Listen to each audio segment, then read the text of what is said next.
Man Insan Cendekia Aceh Timur, sebanyak 300 peserta lomba mewarnai tingkat PAUD, TK, RA, se-Aceh Timur pada Festival Competition of Man Insan Cendekia Aceh Timur, yang berlangsung di Gedung Pusat Pelayanan Terpadu, Rabu, tanggal 16 November tahun 2022. Kegiatan ini dilaksanakan dalam rangka memeriahkan Festival Tahun Man IC Aceh Timur atau Competition of Man Insan Cendekia. Kepala Man IC Aceh Timur Sulfan, SAG, MSC, menyampaikan bahwa kegiatan ini kita laksanakan bukan hanya sekedar seremonial saja.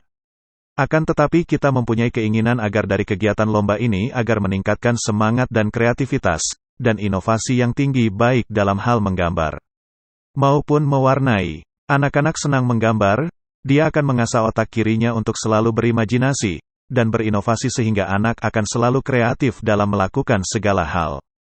Ketua Panitia Komik Herdiansah, SPD, GR, menyampaikan lomba mewarnai tingkat PAUD, TK, RA, bertujuan untuk memberikan keberanian bagi anak-anak.